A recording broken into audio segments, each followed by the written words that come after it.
She was on the phone with her mother when those words cut through her like a knife.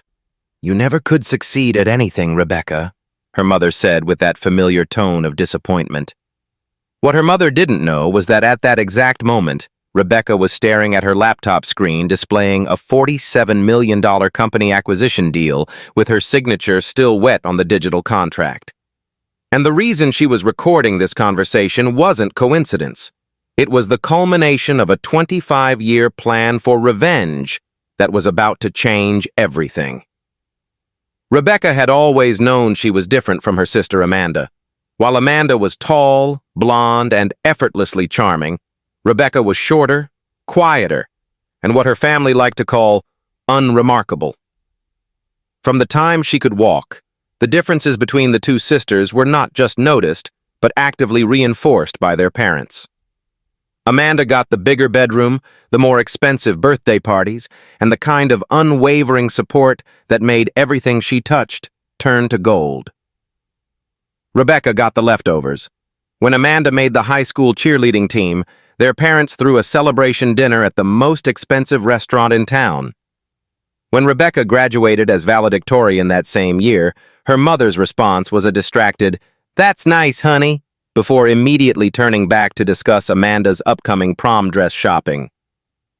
The pattern was so consistent, so ingrained in their family dynamic, that Rebecca stopped expecting anything different by the time she turned 16.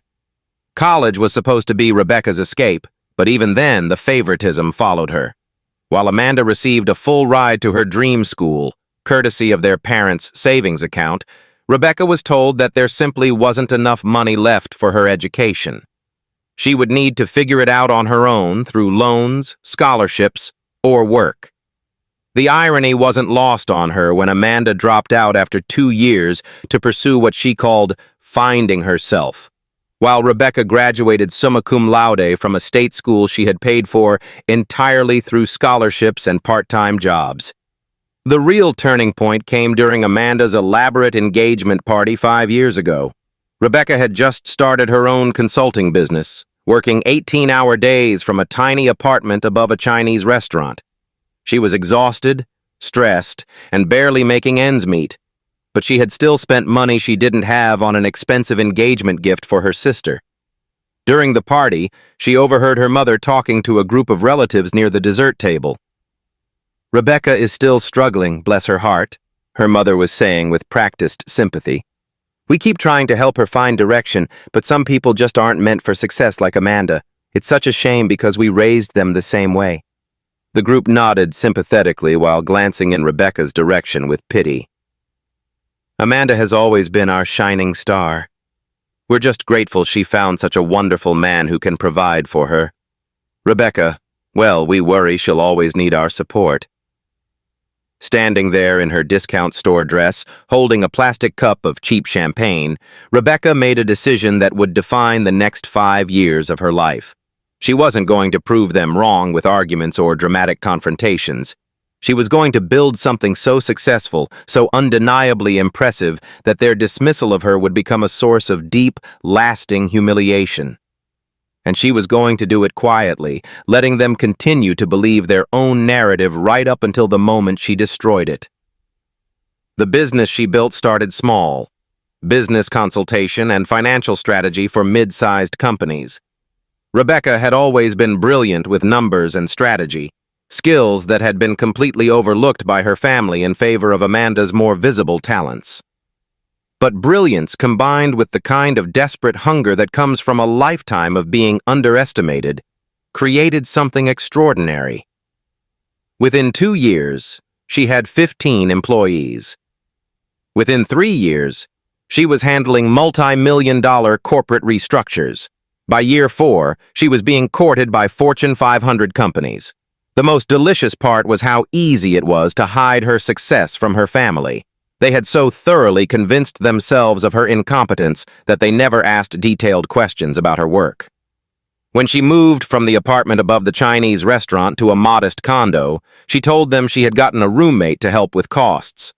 When she started traveling frequently for work, she said she was doing temporary contract work. When she bought her first luxury car, she claimed it was used and she had gotten a good deal.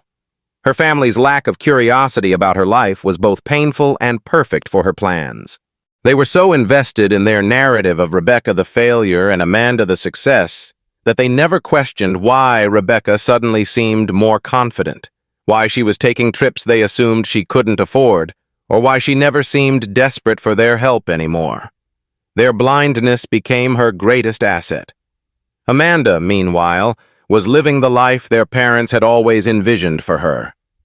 She had married her college boyfriend in a wedding that cost more than most people's annual salary, moved into a beautiful suburban home, and was now working part-time at a boutique while her husband supported them both.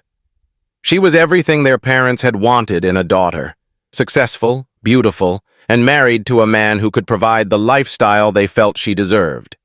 The irony was that Amanda's life, while comfortable, was also completely dependent on others.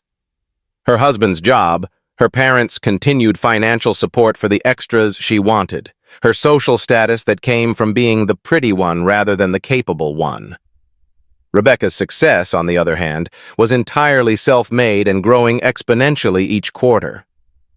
Rebecca's business eventually grew beyond consulting into acquisitions and investment. She started buying failing companies, restructuring them, and either running them profitably or selling them at significant gains.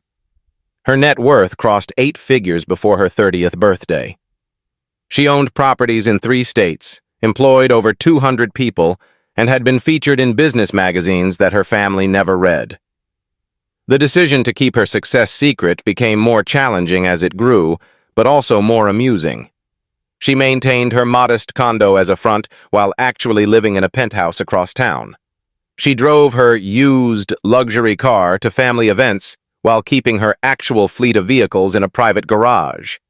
She wore understated clothing to family gatherings while her real wardrobe consisted of custom pieces from designers her family had never heard of.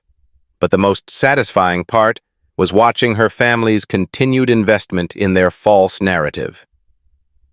At Amanda's birthday party last year, Rebecca had listened to her mother give a speech about how proud she was of Amanda's accomplishments and how she hoped Amanda would always remember to be kind to those less fortunate, particularly family members, who hadn't been blessed with the same natural talents. The speech was clearly directed at Rebecca, who was supposed to feel grateful for being included in her sister's celebration. Rebecca had smiled and nodded and even raised her glass in a toast, all while knowing that the watch on her wrist cost more than Amanda's husband made in 3 months. The cognitive dissonance was becoming almost surreal, but she held firm to her plan. The revelation would come when it would hurt the most and teach the most permanent lesson. That moment finally arrived 3 weeks ago, when her mother called with barely concealed excitement in her voice. Amanda and her husband were having financial difficulties. His company had laid him off, they were behind on their mortgage, and they needed help. Not just any help, but significant help to avoid losing their home. Her mother wasn't calling to ask Rebecca for money, of course. She was calling to inform Rebecca that the family would need to cut back on any financial support they had been providing to her so they could focus on helping Amanda through this crisis. "I know this is hard for you to hear," her mother had said with practiced sympathy, "but Amanda has always been the one with the most potential, and we can't let her lose everything because of temporary setbacks. You've always been more resilient, and we know you'll understand that family has to stick together. Maybe this will even motivate you to finally get serious about your career." Rebecca had listened to the entire speech in silence, taking notes on a legal pad while her mother explained why Amanda deserved financial rescue, while Rebecca deserved to be financially abandoned. When her mother finished, Rebecca had simply said, "I understand completely. Family should definitely stick together." Her mother had sounded relieved and grateful, clearly expecting Rebecca to be more difficult about losing support she had never actually needed.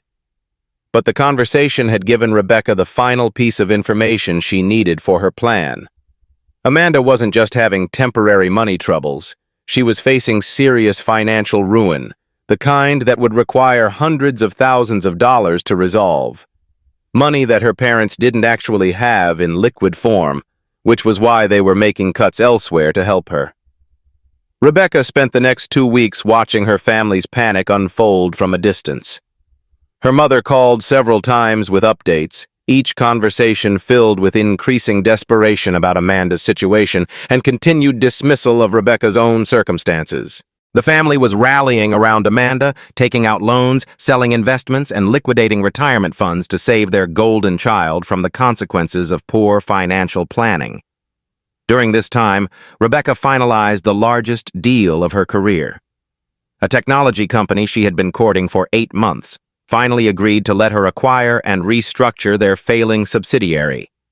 The deal was worth $47 million in immediate value with projections for twice that amount within 2 years. It was the kind of success that would put her in the same league as the business leaders she had admired from afar just 5 years earlier. The signing was scheduled for a Tuesday afternoon, exactly 25 years to the day after her 8th birthday party, when Amanda had demanded that Rebecca's birthday cake be changed to chocolate because vanilla was boring, and their parents had immediately complied. Rebecca had always been good with dates and symbolism, and she had been planning this timing for months. She was in her real penthouse office, surrounded by floor-to-ceiling windows overlooking the city, when her phone rang. The caller ID showed her mother's number, and Rebecca knew exactly why she was calling. Amanda's situation had gotten worse, and they needed more money. More money that they assumed Rebecca didn't have and couldn't provide. Rebecca answered the phone and put it on speaker while keeping her eyes on the acquisition documents spread across her mahogany desk. Her assistant was preparing the final signature pages, and representatives from 3 major news outlets were scheduled to arrive within the hour to discuss the deal that would likely make headlines in the business section. "Rebecca, honey, I need to talk to you about something important," her mother began with that tone she used when she was about to ask for something while trying to sound like she was doing Rebecca a favor. "I know we discussed the family needing to redirect our resources to help Amanda, but the situation has become more serious than we initially thought." Rebecca picked up a pen and began signing the first set of documents while her mother continued talking.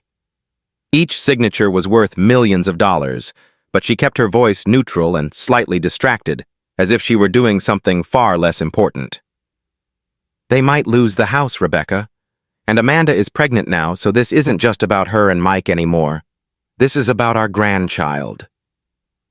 Her mother's voice carried the kind of emotional manipulation that had worked on Rebecca for decades. "I know we haven't always been able to help you the way we've helped Amanda, but that's because we knew you were stronger. We knew you could handle things on your own."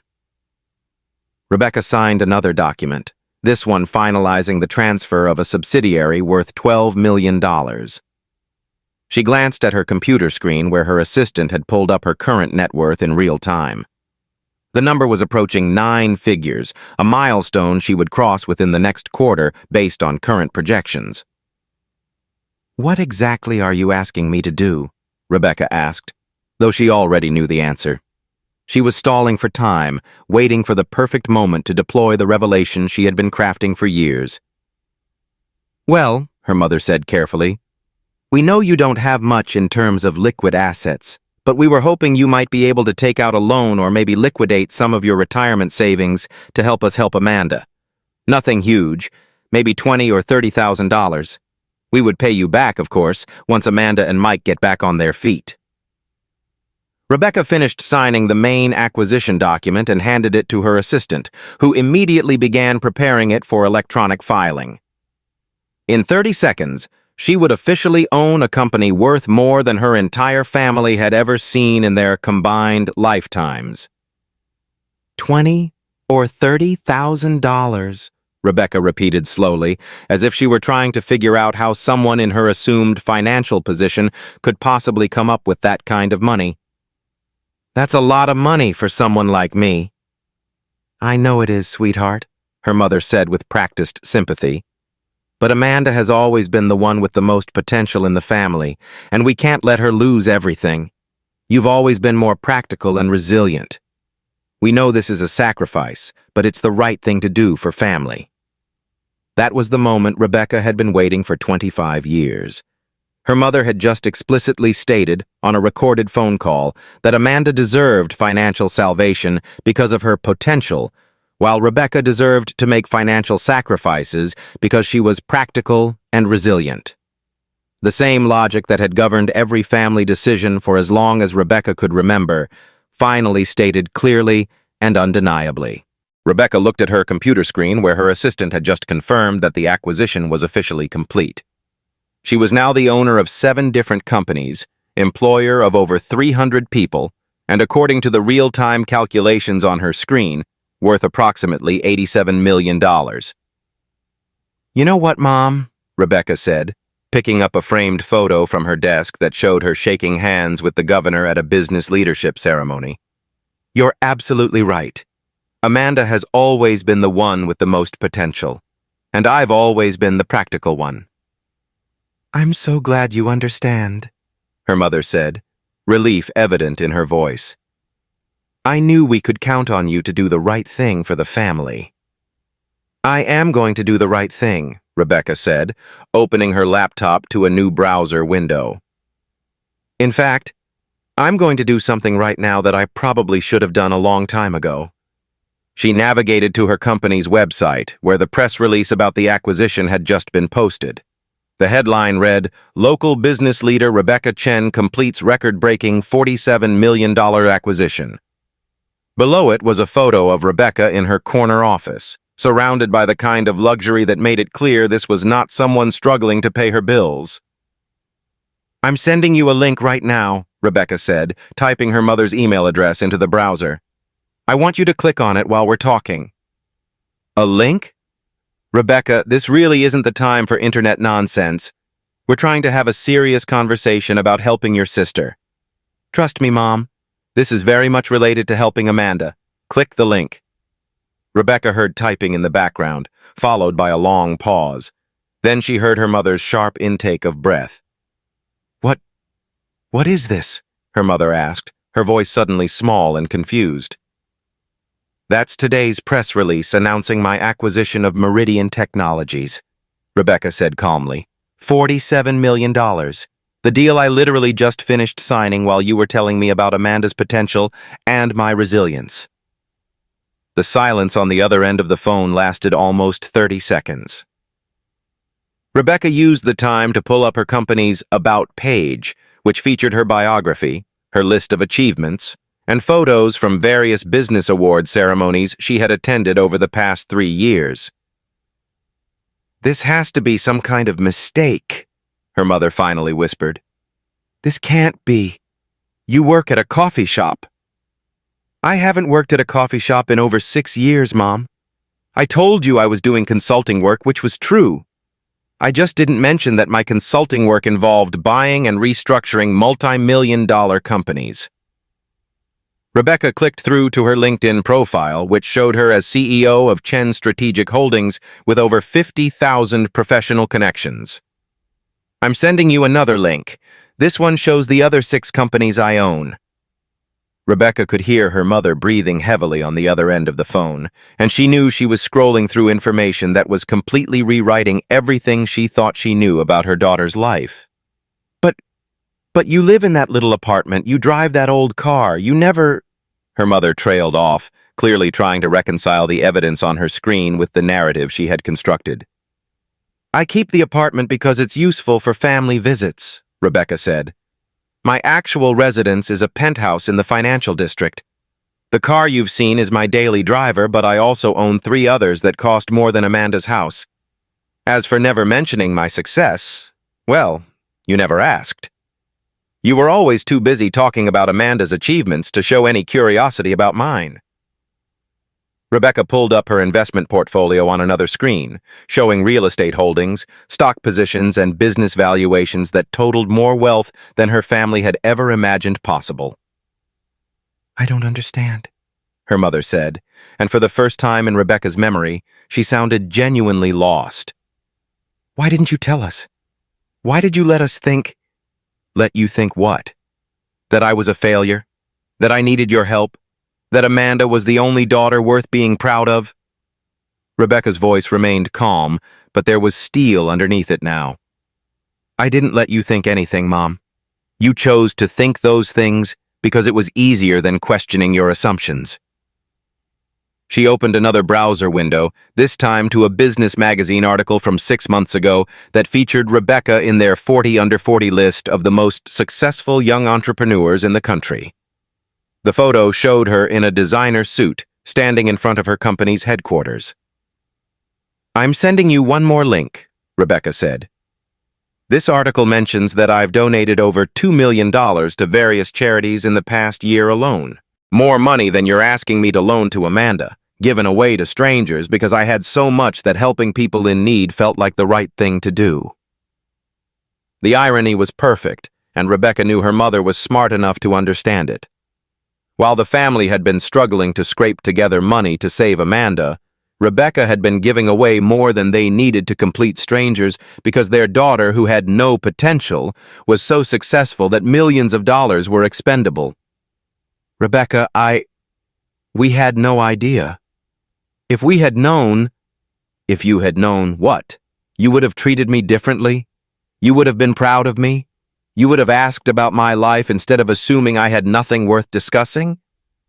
Rebecca stood up and walked to her office window, looking down at the city where she now owned significant real estate. "Or would you have just found different ways to make everything about Amanda?" She could hear her mother crying on the other end of the phone, but Rebecca felt no satisfaction in it. This wasn't about making her mother cry. This was about finally, definitively, ending a dynamic that had shaped her entire life. "The really sad part," Rebecca continued, "is that if you had just asked, if you had shown even the slightest interest in my life over the past 5 years, I would have happily helped Amanda. I've been looking for ways to share my success with family. But you were so convinced of your own narrative that you never considered the possibility that I might be the one in a position to help." Rebecca returned to her desk and pulled up her banking app, showing liquid assets that could solve Amanda's problems immediately and completely. "I have more money sitting in checking accounts than Amanda needs to save her house and start over completely," Rebecca said. "I could transfer it right now, today, and not even notice the difference in my lifestyle, but I'm not going to do that." "Why?" her mother asked through tears. "If you can help her, why won't you?" "Because this was never about money, Mom. This was about respect. This was about being seen as an equal member of this family instead of the consolation prize daughter. This was about 25 years of being told that I wasn't good enough, smart enough, or valuable enough to deserve the same love and support you gave Amanda." Rebecca sat back down and pulled up the recording app on her phone, which had been capturing the entire conversation. "I've been recording this call," she said, "just like I've been documenting our family's treatment of me for years. Not because I'm vindictive, but because I knew that someday I'd need proof of what really happened. People like you rewrite history to make yourselves feel better, and I wanted evidence of the truth." She could hear her mother's breathing change, becoming more panicked. "What are you going to do with the recording?" her mother asked. "I'm going to save it, along with all the others. And then I'm going to make a decision about whether Amanda gets help based on how this family chooses to move forward. You see, I don't actually want Amanda to lose her house. I don't want her children to suffer. But I also won't be treated like a bank account with legs, someone you only value when you need something." Rebecca opened her email and began typing a message to her assistant, instructing her to prepare a comprehensive analysis of Amanda's financial situation and potential assistance options. "Here's what's going to happen," Rebecca said. "You're going to call Amanda and tell her exactly what you've learned about my situation. You're going to explain that the daughter you've spent decades dismissing as unsuccessful is actually in a position to solve all of her problems immediately. And then you're all going to sit down as a family and have a conversation about how we've treated each other." "And then you'll help her?" her mother asked hopefully. "And then I'll consider helping her," Rebecca corrected.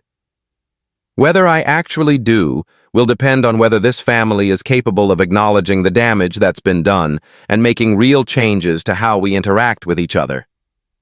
Rebecca pulled up Amanda's social media profiles, which showed a woman desperately trying to maintain appearances while her world fell apart. Designer clothes that were probably maxing out credit cards, vacation photos that looked increasingly forced, and posts about her husband's job search that were trying too hard to sound optimistic. "You know what the strangest part of all this is?" Rebecca said. "I genuinely wanted to be close to this family. I wanted to share my success with you. I wanted Amanda to be proud of me the way I was proud of her achievements. But you were all so invested in your roles that you never gave me the chance." She minimized the browser windows and opened a document she had been working on for months. It was a detailed plan for establishing a family foundation funded by her success that would provide financial security and opportunities for everyone. She had been waiting for the right moment to present it, hoping for some sign that her family might be ready to see her differently. "I had plans," Rebecca continued. "Good plans. Plans that would have made all of our lives better. But those plans required a family that could see me as something other than their backup plan and emotional support system." "We can change," her mother said quickly. "We can do better. Just tell us how to fix this."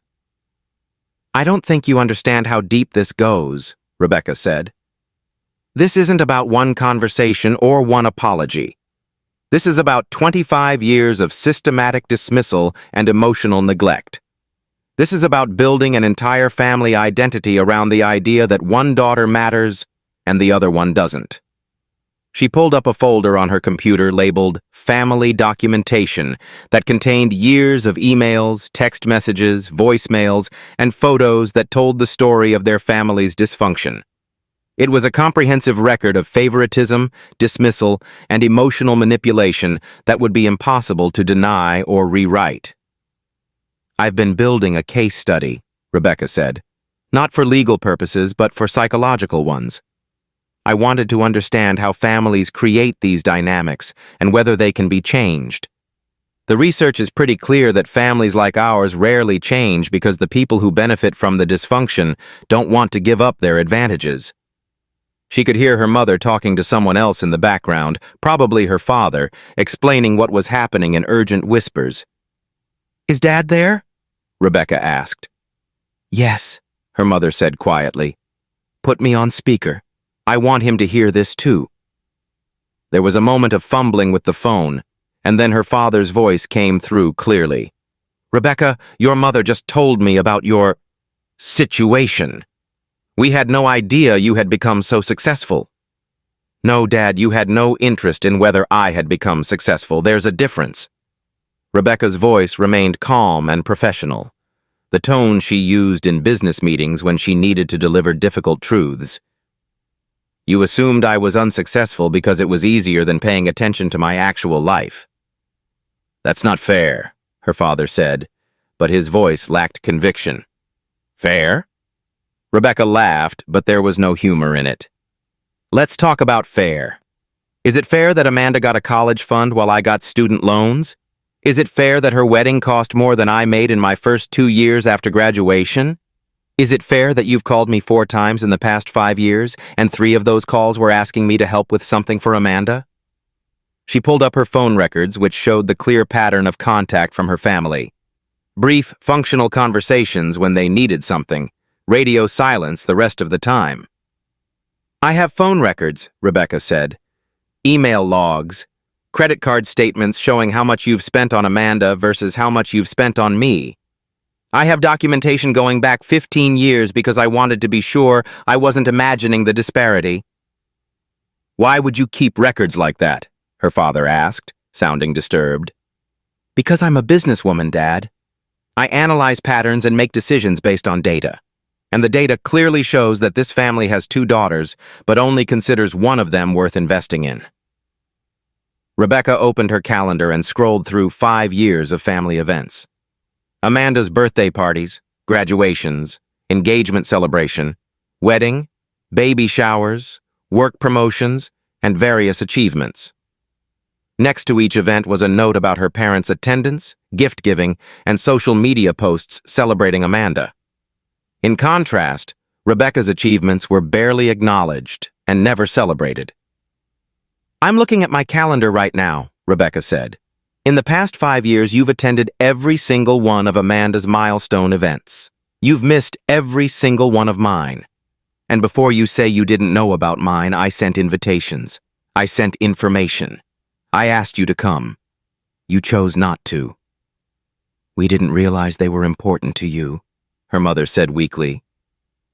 A business award ceremony honoring me as Entrepreneur of the Year wasn't important? The ribbon cutting for my company's new headquarters wasn't important? The charity gala where I was the keynote speaker wasn't important? Rebecca's voice was getting sharper now, years of suppressed frustration starting to break through her professional facade. Or did you just decide they weren't important because they were about me instead of Amanda?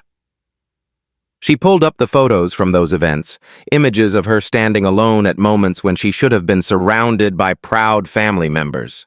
In some of them, she was holding awards or recognition plaques, smiling for cameras while internally dealing with the absence of the people who should have been her biggest supporters. I have pictures, Rebecca said. Pictures of me at every major achievement in my adult life, standing alone because my family couldn't be bothered to show up. Pictures that I kept looking at, wondering what I had done wrong, wondering why I wasn't worth celebrating. She could hear both of her parents crying now, but Rebecca wasn't finished. This conversation had been building for 25 years, and she was going to make sure everything was said. The worst part is that I kept trying, Rebecca continued. I kept hoping that eventually you'd notice my success and be proud of me. I kept thinking that if I just achieved a little more, earned a little more, proved myself a little more definitively, you'd finally see me as worth your attention.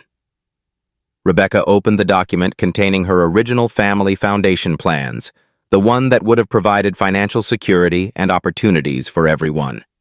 It was a detailed, generous plan that would have transformed all of their lives.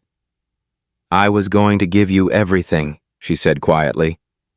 I was going to set up trust funds, pay off mortgages, fund educations for future grandchildren.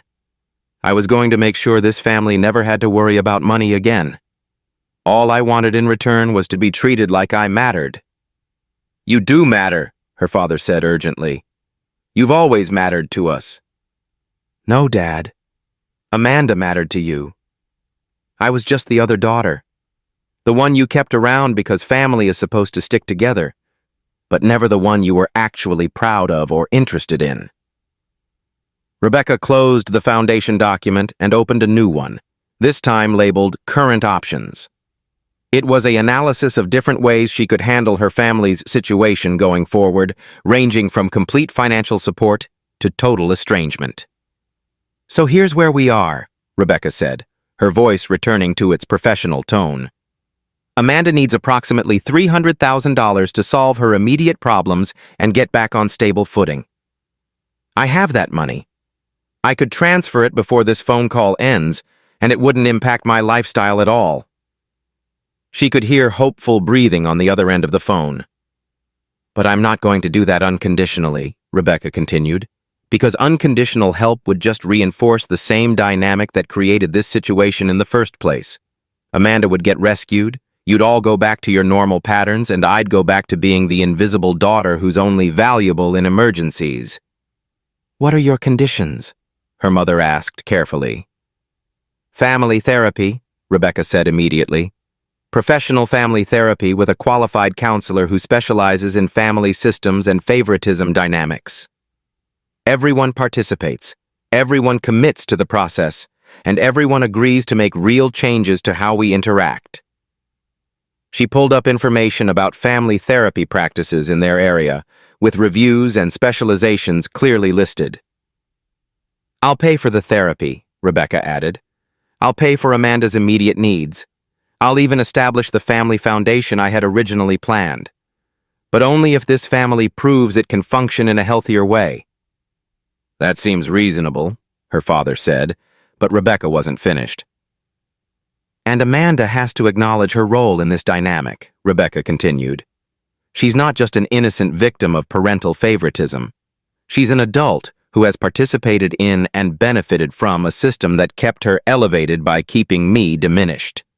She's going to have to take responsibility for that. Rebecca opened Amanda's social media again, scrolling through years of posts that showed a woman who clearly enjoyed her status as the family favorite and had never questioned whether it was fair or sustainable. Amanda has never once asked about my life, my work, or my goals, Rebecca said. She's never congratulated me on achievements or showed interest in my relationship or my happiness. She's been perfectly content to be the center of attention while I remained invisible. That's going to have to change. I think she'll understand, her mother said hopefully. I don't think she will, Rebecca said honestly. I think Amanda has never had to consider anyone's needs or feelings besides her own because this family has never required her to. I think she's going to be angry and defensive when she realizes that her financial rescue comes with expectations for behavioral change. Rebecca pulled up recent text message threads between Amanda and their mother, which their mother had screenshot and sent to various family members asking for financial help. The messages showed Amanda's complete lack of awareness about anyone's situation besides her own. I've seen the messages she's been sending, Rebecca said. Messages where she talks about deserving help because she's always been the good daughter and complains about having to lower her standards. Messages where she implies that her financial problems are unfair because she's not like other people who make poor choices. She scrolled through more messages, each one showing Amanda's entitlement and lack of empathy. She doesn't see this as the natural consequence of poor financial planning and unrealistic lifestyle expectations, Rebecca continued. She sees this as something unfair happening to someone who deserves better. That attitude is going to have to change if we're going to have a real relationship. Maybe if you talked to her, her father suggested. Maybe if she understood your situation. Maybe, Rebecca said, but her tone suggested she wasn't optimistic. But understand that I'm not going to spend the rest of my life trying to convince Amanda to treat me with basic respect. I'm successful enough now that I don't need this family's approval or inclusion. I'm offering a chance to build something better, but only if everyone actually wants something better. She minimized all the windows on her computer and looked out at the city again, thinking about how different her life had become since she stopped trying to win her family's approval and started building success on her own terms. I'm going to send you some information, Rebecca said. Financial disclosures showing exactly how successful I've become, articles about my business achievements, and documentation of how this family has treated me over the years. I want everyone to review it before we have our next conversation. When will that be? Her mother asked.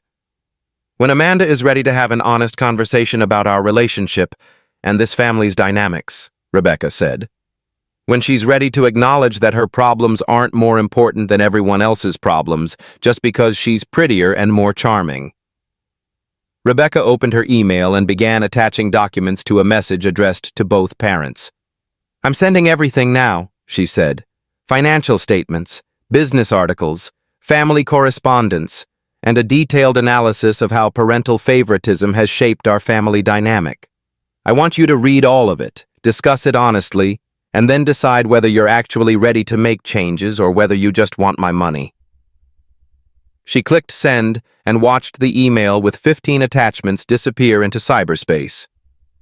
If you decide you want to build a healthier family relationship, call me and we'll set up the first therapy appointment, Rebecca said.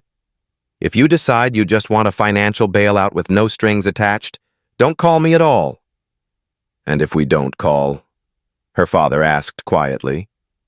Then Amanda loses her house, and I continue building my life without the family that never valued me anyway, Rebecca said matter-of-factly. I've been essentially orphaned by this family for 25 years.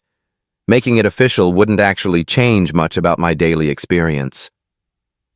She could hear her parents crying again, but Rebecca felt oddly peaceful. For the first time in her adult life, she had spoken her truth completely and without apology. I hope you make the right choice, Rebecca said.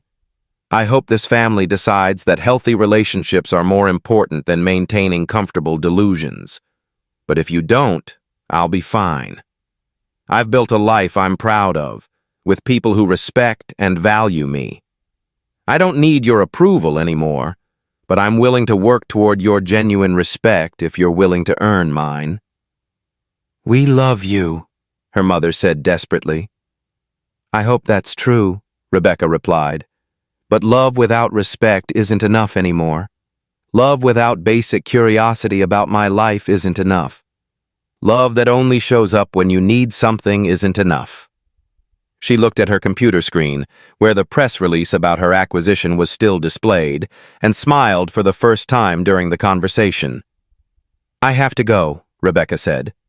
"I have interviews with 3 business journalists in an hour about the deal I just closed. The deal I was literally signing while you were explaining to me why Amanda deserves financial help and I deserve to provide it."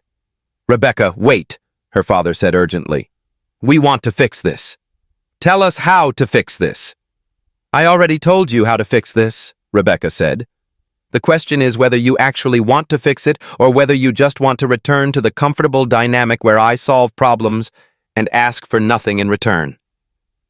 She moved her cursor to the red button that would end the call. "You have my number," Rebecca said.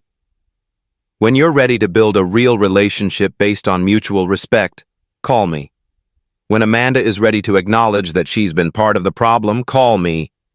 When this family is ready to value all of its members equally, call me." "How long do we have it to decide?" her mother asked. Rebecca looked at her calendar, noting Amanda's mortgage deadline and various other financial obligations her family was juggling. "Amanda's house goes into foreclosure in 6 weeks, Rebecca said. "That seems like an appropriate timeline for deciding whether this family wants to change or just wants my money." 6 weeks, her father repeated.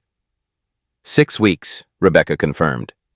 "And just so we're clear, if I don't hear from you, or if the only contact I get is Amanda calling to demand money without acknowledging the family dynamic that created this situation, then my answer will be no. Permanently." She could hear whispered conversation in the background as her parents processed what she was telling them. "We understand," her mother said finally. "I hope you do," Rebecca said, "because this is the only chance you're going to get. I've spent 25 years hoping this family would see me as valuable. I'm not spending the next 25 years hoping for the same thing." Rebecca ended the call and immediately turned off her phone. She sat in her office chair, surrounded by the evidence of her success, and realized that for the first time in her adult life, she felt completely free. Whether her family chose to change or chose to lose her entirely, she would be fine either way. Her assistant knocked on the door and entered with a schedule of interviews and meetings for the rest of the day. Rebecca looked at the list of business journalists, investment analysts, and potential partners who were eager to discuss her latest achievement, and smiled. These were people who valued her intelligence, respected her accomplishments, and saw her as someone worth their time and attention. These were the relationships that had sustained her while her family treated her as an afterthought. "Should I reschedule anything?" her assistant asked, noting Rebecca's thoughtful expression. "No," Rebecca said, standing up and straightening her suit jacket. "Let's get started. I have a lot of people who want to hear about success, and for once, I'm ready to talk about it freely." As she prepared for her first interview, Rebecca realized that regardless of what her family decided, she had already won. She had built the life she wanted, achieved the success she had dreamed of, and finally found the courage to demand the respect she deserved. The phone call had been 25 years in the making, but it was worth every moment of the wait. Because now, finally, Rebecca was free to be exactly who she had always been capable of becoming. And if her family was smart enough to see that potential and humble enough to acknowledge their mistakes, they might be lucky enough to be part of the extraordinary life she was building. But if they weren't, she would continue building it without them. Either way, Rebecca Chen was done being anyone's consolation prize. She was the prize, and it was time everyone knew it. If you enjoyed this story of ultimate family revenge and finding your own worth, please give this video a like and subscribe to our channel. Don't forget to hit the notification bell so you never miss our daily uploads. We share a new inspiring story every single day that will motivate you, shock you, or simply remind you that sometimes the best revenge is living well.